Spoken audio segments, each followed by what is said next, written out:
गुरु प्यारे साथ संगत जी, मैं विनोद जो लंदन इंग्लैंड में रहता हूँ, आपके कदमों में पूज्य मस्ताना जी का जीवन और उपदेश परम संत मस्ताना शाह बलोचिस्तानी जो कि परम पूज्य मैनेजर साहब जी द्वारा लिखित है, पेश कर रहा हूँ आज कल से आगे। नंबर 1, भंडारे और करामातें। नंबर 2, सतगुरु ने लाज रखनी। नंबर 3, साधुओं को दोबारा दुनिया में फंसना। नंबर 4, पीर का मेला। नंबर 5, मस्ताना जी को फ़कीरों ने तंग करना। नंबर 6, सखर में भेखतारी फ़कीरों का सत्संग। नंबर 7, फ़कीरों में कौम तथा मज़हब का कोई प्रश्न नहीं होता। नंबर 8, मस्ताना जी का बॉर्डर पर पकड़े जाना। नंबर 9, पठान चोरों ने मेवे पेश करना। नंबर 10, किसी सेठ की तरफ से 1000 रुपये देने का ख्याल। नंबर 11, बलोचिस्तान का पीर। और नंबर 12, नाम देना। साखी, भंडारे और करामातें। सतगुरु की दया मेहर पूज्य मस्ताना जी के अंदर खूब काम कर रही थी और प्रतिदिन दिन ब दिन बढ़ रही थी। वह छूत की बीमारी की तरह फैल गई। सभी लोग आपसे डरने लगे। अधिकारी रूहें आपके पास आने लगी। हर दूसरे तीसरे महीने 50-60 आदमी आपके साथ ब्यास जाते और सत्संग सुनकर नाम लेकर खुशी खुशी बलोचिस्तान वापस जाते। कई वर्षों तक इसी तरह ये सिलसिला चलता रहा। सतगुरु की मौज बहुत सी करामातें दिखाने लगी। बड़े बड़े भंडारे हुए जिनमें मुसलमानों के कुत्ते और ऊँटों को भी बूंदियाँ खिलाई गईं। पहले जब भंडारा कराने का विचार हुआ तो मुसलमान कहने लगे कि हिंदू एक जहानी लोग होते हैं, ये बेचारा क्या कर सकता है, ये सुन्ना और कंगाल है, ना ये खुदा को मानता है न राम को। पूज्य मस्ताना जी ने फरमाया कि इस घोर कलयुग में गैबी राम या खुदा ही नहीं और ना कोई काम दे सकता है।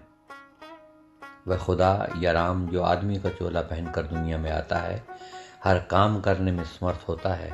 मस्ताने ने गैबी राम का आसरा छोड़ दिया है और अपने मुर्शद के अंदर वाले राम का आसरा लिया है। वह समर्थ ताकत है। आप सच्चे पातशाह के पास ब्यास गए और सारा हाल सुनाया तो सच्चे पातशाह ने फरमाया कि जाओ, जाकर भंडारा करो और सतगुरु का आसरा रखो। सो एक छोटी सी कोठरी में बूंदी बनाकर रखी। हिंदू और मुसलमान हजारों की तादाद में संगत इकट्ठी हो गई। बड़े बड़े औलिया और अफसर आकर भंडारा खा गए। यहाँ तक कि ऊँटों और कुत्तों को भी पेट भरकर खिलाया गया। वह मिठाई 3 दिन तक ख़त्म न हुई। वहाँ एक मुसलमान मौलवी था। वह पूज्य मस्ताना जी से बहुत ईर्ष्या किया करता था। उसने ये बात फैला दी कि बूंदी में सूअर के बाल मिलाए हुए हैं, इसलिए मुसलमानों को वहाँ नहीं जाना चाहिए। परंतु मुसलमान बदस्तूर आकर भंडारा खाते रहे। जब सारे खाना खा रहे थे तो पूज्य मस्ताना जी ने आकर कहा कि आपको एक काला नाग दिखाएं। सभी एकदम पूज्य मस्ताना जी की ओर देखने लगे। पूज्य मस्ताना जी ने अपना पटका यानी कि पगड़ी सिर से उतार कर हिलाया और नीचे नोटों का ढेर लग गया। सब लोग हैरान हो गए। फिर वह नोट सबको बांट दिए। किसी को 5 तथा किसी को 10 रुपए का नोट दिया। यह सुनकर वह मौलवी भी दौड़ा आया और कहने लगा कि वह तो 10-10 के नोट 2 लेगा। पूज्य मस्ताना जी ने उसको 2 नोट 10-10 के दिए और इनाम के तौर पर 5 रुपए का नोट एक और भी दिया। बलोचिस्तान में कुश्तियाँ लड़ने का बहुत शौक था। जहाँ कहीं भी कुश्तियाँ होती, पूज्य मस्ताना जी वहीं पहुँच जाते और हारने वाले और जीतने वाले को 2 गुना इनाम देते। बड़े बड़े हाकिम ये देखकर हैरान रह जाते और एक दूसरे से पूछते कि मस्ताना रुपए कहाँ से लाता है। तब ये बात आम फैली हुई थी कि रात को मस्ताना जी का मुर्शद मस्ताना जी को नोटों की तिजोरी भर कर दे जाता है, जिसे वे अगले दिन लोगों में बांट देते हैं। पूज्य मस्ताना जी जहीं कहीं भी बाहर जाकर भजन पर बैठते तो लोग उनकी ताक में रहते। जब मस्ताना जी भजन से उठकर चले जाते तो लोग उस जगह को खोद कर देखते, शायद वहाँ नोट दबाए हुए हैं। ऐसी बातें जब जोर पकड़ जाएं तब लोग पीछे पड़ जाते हैं और भजन नहीं करने देते। इस अवस्था में पूज्य मस्ताना जी ने सारा धन माल लुटाकर और डेरा गिराकर चले जाते। एक बार सब कुछ सामान लुटा दिया और सब कुछ बेच दिया। के पास लगभग 1000 रुपये रह गए। दुनिया ने पीछा न छोड़ा। रास्ते में एक जगह नाच हो रहा था। आपने वह सारा रुपया नाचने वालों को दे दिया। इस प्रकार दुनिया से पीछा छुड़ाकर आराम से भजन करने लगे। साखी सतगुरु ने लाज रखनी। एक सत्संगी एक खान के पास नौकर था। उस खान ने उसे मांस खिला दिया, जिस पर रात को सच्चे पातशाह ने उस खान का गला घोंट दिया। उस खान ने बहुत मिन्नतें की। सच्चे पातशाह ने फरमाया कि मस्ताना जी की लाज रखनी है, तो जाकर उनसे मुआफ़ी मांग। दूसरे दिन उस खान ने मस्ताना जी के पास आकर मुआफ़ी मांगी और फिर जाकर ब्यास नाम लिया। इसी तरह एक और आदमी ने सत्संगी को घर ले जाकर मांस खिला दिया और कहने लगा कि मस्ताना जी तो यहाँ नहीं देखते, तू खा ले, क्या हर्ज है। उस सत्संगी ने उसके कहने पर मांस खा लिया और रात को उस सत्संगी का जो बुरा हाल हुआ और अंत में उसकी मौत हो गई। एक पंडित पूज्य मस्ताना जी की उपमा सुनकर बहुत निंदा किया करता था और बहुत तंग किया करता था। एक दिन डेरे में आकर उसने मस्ताना जी को बहुत तंग किया और गालियां निकालने लग गया। जब डेरे से बाहर निकला तो उसको पीछे अपने आग दिखाई दी। आग ने उसकी पगड़ी पर आक्रमण किया। पंडित जिधर दौड़े आग उसके पीछे जाए। पंडित ने उसी समय आकर पूज्य मस्ताना जी से मुआफ़ी मांगी। और आदमी जो कि पूज्य मस्ताना जी की निंदा किया करता था, उसे प्रेमी ने उसे बहुत समझाया, परंतु वह न माना। एक दिन उसकी पत्नी ने सब्जी बनाकर रखी। जब वह रोटी बनाकर खाने के लिए तैयार हुआ तो सब्जी के बजाय उस पतीले में पखाना भरा देखा। दूसरे दिन फिर ऐसा ही हुआ। उस आदमी ने पूज्य मस्ताना जी के पास आकर क्षमा मांगी और ब्यास जाकर नाम लिया। जहाँ पूज्य मस्ताना जी एक गांव में रहा करते थे, उनके पड़ोस में 2 औरतें भी रहा करती थी। एक तो कुछ प्रेमन थी और दूसरी बहुत लड़ाकी औरत प्रेमन औरत को बहुत ही तंग किया करती थी। एक दिन उस औरत ने पूज्य मस्ताना जी के आगे अर्ज़ की कि वह औरत मुझे बहुत तंग करती है।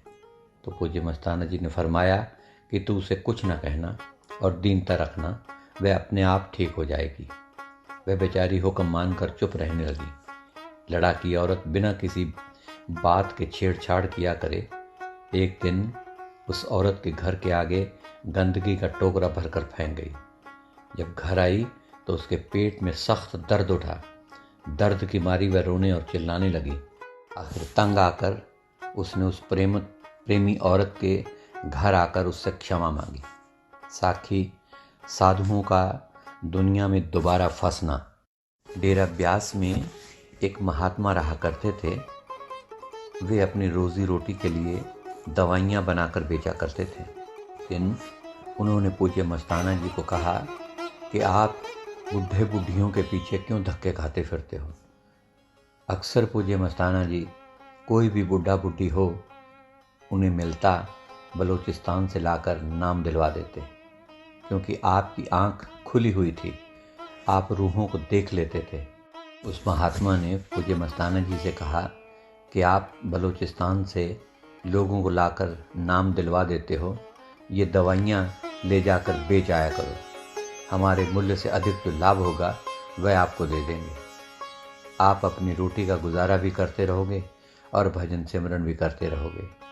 ये बात सुनकर पूज्य मस्ताना जी ने चौधरी रेवत को एक तरफ ले जाकर पूछा, क्या सलाह है। उसने राय दी कि सच्चे पातशाह के हुक्म के बिना कोई काम नहीं करना। पूज्य मस्ताना जी ने मौका पाकर सच्चे पातशाह से जाकर यह बात की। ये बात सुनकर सच्चे पातशाह ने फरमाया, साधु भजन करने के लिए आते हैं और फिर दोबारा इसी दुनिया में फंस जाते हैं। और ये दवाइयों में फंस गया है, फलां किताबों में फंस गया है, फलां ये काम में फंस गया है। इसी प्रकार आप भी लोभ में फंस जाओगे। आपको मालिक ने सब बंधनों से आज़ाद किया है। अब न फंसना और इन बातों में आकर खराब ना होना। साखी पीर का मेला। एक बार एक पीर का मेला लगा हुआ था। पूज्य मस्ताना जी के पास कुछ आदमी आकर कहने लगे, क्या आप हमारे साथ इस पीर के मेले पर चलोगे? पूज्य मस्ताना जी ने फरमाया कि तुम चलो, हम आते हैं। सब आदमी घोड़ों और ऊँटों पर सवार थे। जब वे आदमी मेले में पहुँचे तो मस्ताना जी आगे खड़े हुए मिले। सब लोग देखकर कहने लगे कि मस्ताना जी, क्या आप इसरार बन गए हो? मतलब कि आप खुदा बन गए हो? पूज्य मस्ताना जी चुप रहे और कोई उत्तर न दिया। जब वे सभी आदमी मेले से लौट रहे थे तो क्या देखते हैं कि पूज्य मस्ताना जी फिर उनसे पहले आए खड़े हैं। तो उन्होंने फिर वही प्रश्न किया, क्या आप इसरार बन गए हो? तो पूज्य मस्ताना जी ने फरमाया, फ़कीरों का इसरार ही सब काम करता है। साखी मस्ताना जी को फ़कीरों का तंग करना। बलूचिस्तान के कुछ मुसलमान पूज्य मस्ताना जी की मशहूरी सुनकर आग बगोला हो गए और इकट्ठे होकर पूज्य मस्ताना जी को तंग करने का फैसला किया। एक रात उन्होंने हमला किया। अचानक एक मुसलमान अफसर उधर से गुजर रहा था। उसकी पत्नी व 2-4 नौकर उनके साथ थे। वे जाते जाते पूज्य मस्ताना जी के दर्शन करने के लिए आ गए। झगड़े की बातें सुनकर हैरान हो गए। उनकी पत्नी ने सारी बातें बड़े ध्यान से सुनी और अपने पति से कहने लगी कि ये लोग मस्ताना जी से मिठाइयाँ भी खाते हैं और रुपए भी लेते हैं और तंग भी करते हैं। इनको इस बात की सज़ा ज़रूर मिलनी चाहिए। ये बात सुनते ही सब फ़कीर चुपके खिसकने लगे। उस औरत ने पूज्य मस्ताना जी को कहा कि जब फिर ये दोबारा आपको तंग करें तो फ़ौरन हमें ख़बर भेज दो। पूज्य मस्ताना जी ने फरमाया, मेरा सतगुरु मेरे साथ है, आज वही तो आपको पकड़ कर लाया है। साखी सखर में भेखधारी फ़कीरों का सत्संग। एक दिन मस्ताना जी ने भेखधारी फ़कीरों का जिक्र करते हुए फरमाया कि आप एक बार बलूचिस्तान से ब्यास आ रहे थे। रास्ते में एक शहर सखर आता है। वहाँ एक प्रेमी के यहाँ रात को ठहरे। उस शहर में कुछ रंगे कपड़े वाले फ़कीरों की पार्टी आई हुई थी और रात को सत्संग किया करती थी। उन फ़कीरों में से किसी ने हमारा जिक्र कर दिया कि फ़लाँ घर में एक फ़कीर आया हुआ है और उसके साथ 1-2 प्रेमी भी हैं। इधर हमारे पास भी किसी ने चर्चा की कि एक बड़ा महात्मा आया हुआ है और बड़ा सत्संग करता है, उसके साथ काफ़ी भेखधारी लोग हैं। वह महात्मा हमारे पास आया और पूछने लगा कि तू भी सत्संग करना जानता है क्या? हमने कहा, असी तो भाई तेरे नौकर, हाँ, असी क्या जाने सत्संग क्या होता है। वह कहने लगा, मैं बड़े उच्च दर्जे का सत्संग करना जानता हूँ। और वह 4-5 मिनट बातें करके चला गया। उसके बाद उस फ़कीर के पास किसी और ने हमारी चर्चा कर दी कि फ़लाँ घर में एक फ़कीर आया हुआ है और पता नहीं वह सत्संग करता है या नहीं। इस पर वह फ़कीर ने कहा कि वह तो मेरा नौकर है, सत्संग क्या जाने, सत्संग करना तो सिर्फ मैं ही जानता हूँ। उस शहर में कई दिन से चोरियाँ हो रही थी मगर उनका भेद नहीं मिल रहा था। एक बड़े ऊंचे दर्जे का खोजी था। उनको लोगों ने कहा कि तुम्हें इतने दिन हो गए हैं और तू चोर की तलाश नहीं कर सका, तुझे क्या हो गया है? वह खोज कर रहा था मगर फ़कीरों की तरफ किसी का ख्याल नहीं जाता था।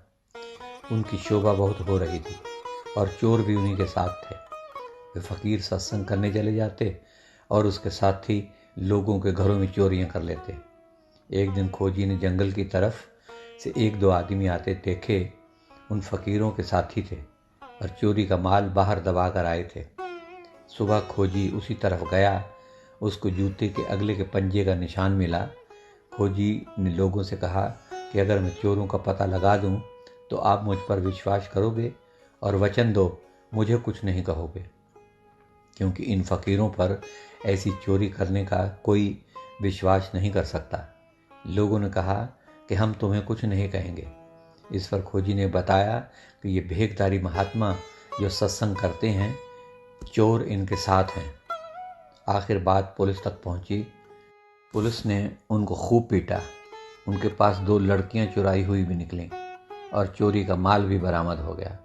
मस्ताना जी ने फरमाया कि आजकल फ़कीरों का ये हाल है। साखी, भक्ति में कौम तथा मज़हब का प्रश्न नहीं होता। एक मुसलमान जागीरदार था। उसका भाई पूज्य मस्ताना जी के पास आया करता था, मगर जागीरदार भाई को आने से रोकता था। कहता था कि वह हिंदू फ़कीर के पास क्यों जाता है। उसके भाई ने पूज्य मस्ताना जी के पास आकर अपना दुख रोया। बात सुनकर पूज्य मस्ताना जी ने उसे समझाया, तू उस लड़के को किसी हिंदू की दुकान से मिठाई मंगवा कर खिला। जब वे खाने लगे तो उसको पूछना कि तू एक हिंदू की दुकान से लाई हुई मिठाई क्यों खाता है। सो उसने ऐसा ही किया। जब वे दोनों मिलकर मिठाई खाने लगे तो जागीरदार के भाई ने लड़के को बुलाकर पूछा कि वह किसकी दुकान से मिठाई लाया है। तो लड़के ने उत्तर दिया कि फ़लाँ हिंदू की दुकान से। उसके भाई ने कहा, बहुत जुल्म हो गया, हम हिंदू की दुकान की मिठाई खा गए। तो उस जागीरदार भाई ने कहा, इसमें क्या हर्ज है। उसका भाई बोला, तो क्या हम हिंदू के पास जाकर अंदरूनी मिठाई अर्थात मालिक की भक्ति का रस लेना पाप है। तुम मुझे मस्ताना जी के पास जाने से क्यों रोकते हो।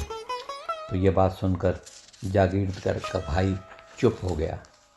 साखी, मस्ताना जी का बलूचिस्तान के बॉर्डर पर पकड़ा जाना। एक बार पूज्य मस्ताना जी लगभग 40 आदमी व औरतों के साथ ब्यास जा रहे थे। उन दिनों में बलूचिस्तान से पंजाब में सोना, जेवर और बोस्की का कपड़ा लाना मना था।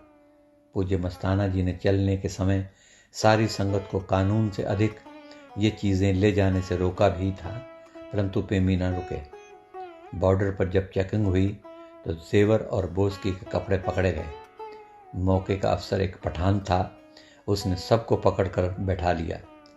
पूज्य मस्ताना जी ने उस अफसर की बहुत मिन्नतें की और कहा कि उन्होंने हरिद्वार, ब्यास के बजाय हरिद्वार बताया, क्योंकि उन दिनों ब्यास अभी प्रसिद्ध नहीं हुआ था।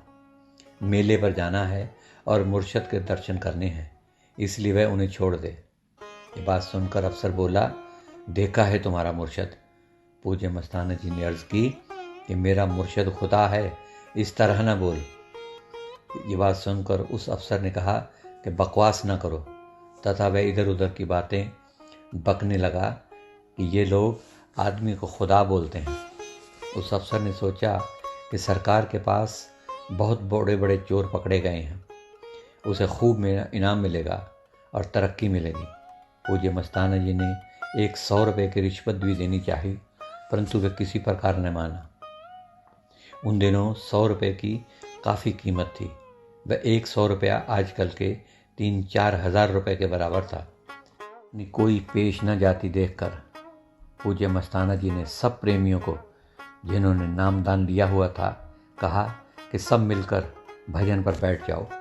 तो सब प्रेमियों को भजन पर बिठा दिया गया और आप भी भजन पर बैठकर यह प्रार्थना करने लगे कि हे मुर्शद, मैंने तेरी बहुत सिफतें सुनी है।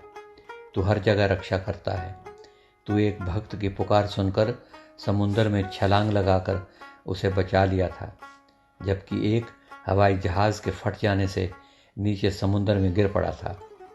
और हे मुर्शद, तो एक गरीब पंडित को, जो एक जंगल के रास्ते से ब्यास आता हुआ रास्ता भूल गया था और उसे कोई पैसा टका भी किराए के लिए नहीं देता था, जंगल में जाकर उसे दर्शन दिए, किराया दिया, खाने के लिए मालपूड़े दिए और रास्ता बताया।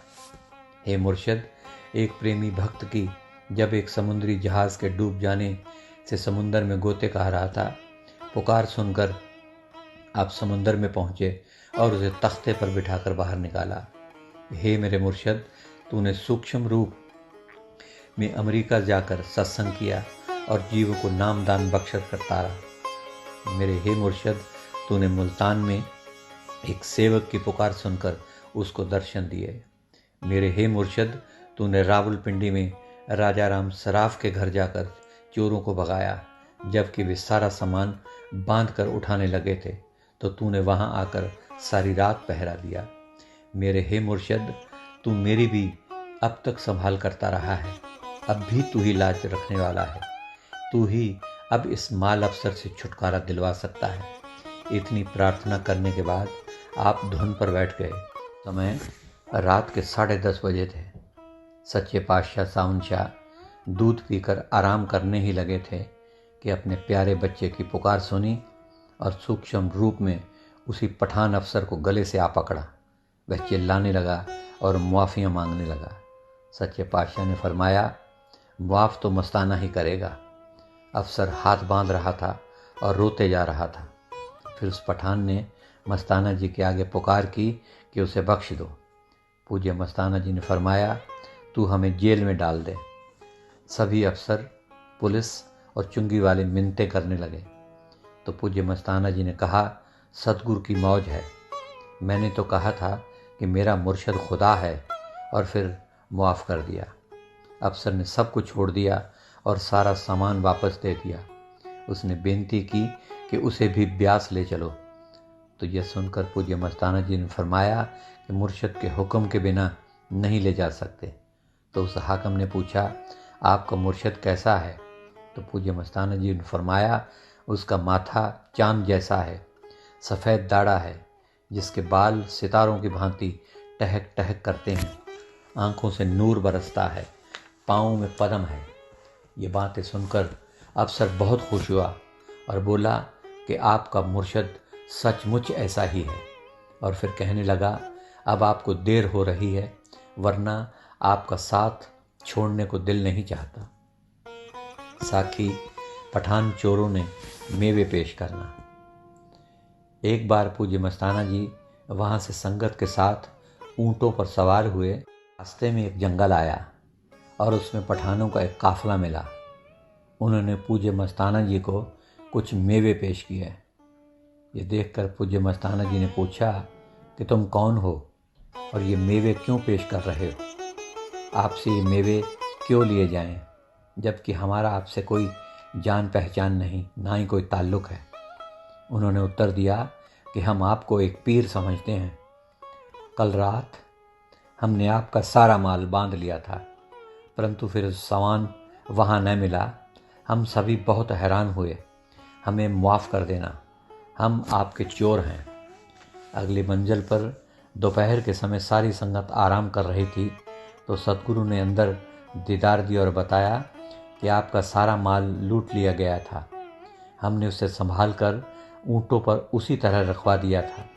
फिर पूज्य मस्ताना जी ने पठानों के काफ़िले के साथ मिलने का सारा हाल सुनाया।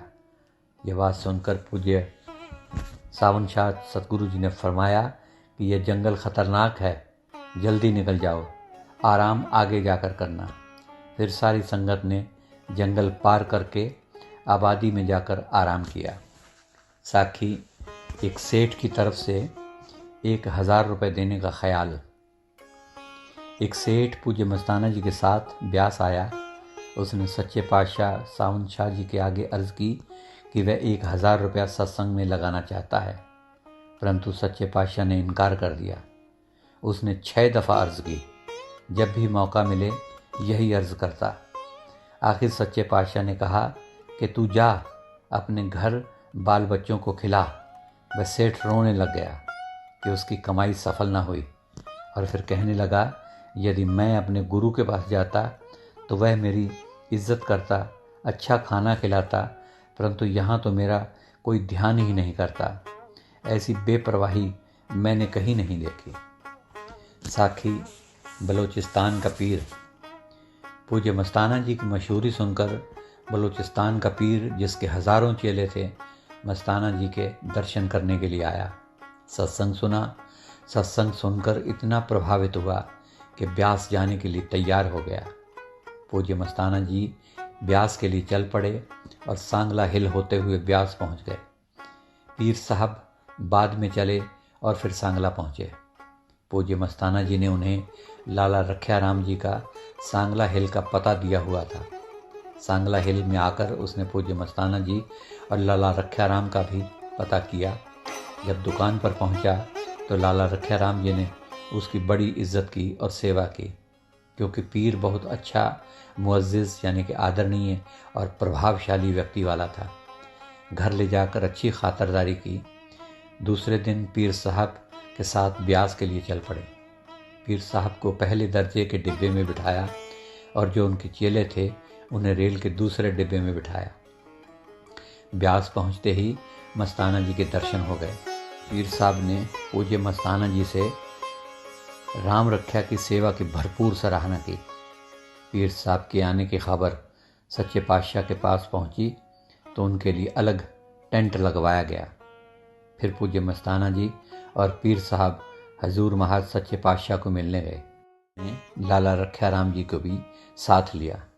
सच्चे पातशाह को पूज्य मस्ताना जी ने बताया कि ये बलूचिस्तान का पीर है, वहाँ से चलकर आपके दर्शनों के लिए आया है। ये बताने भी आया है कि मस्ताना जी ने बलूचिस्तान में हल्ला मचा दिया है और ऐसा हल्ला मचाया है कि आज तक किसी फ़कीर ने ऐसा नहीं किया है।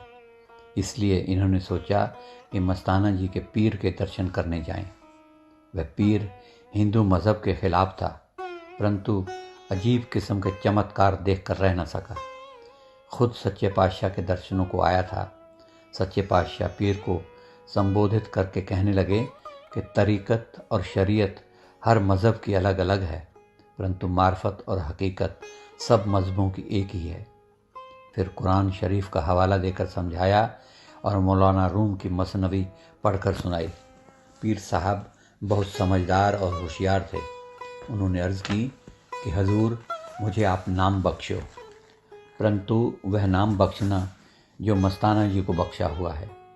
यह बात सुनकर सच्चे पातशाह ने फरमाया, ना भाई, आपको तो मेहनत करनी पड़ेगी।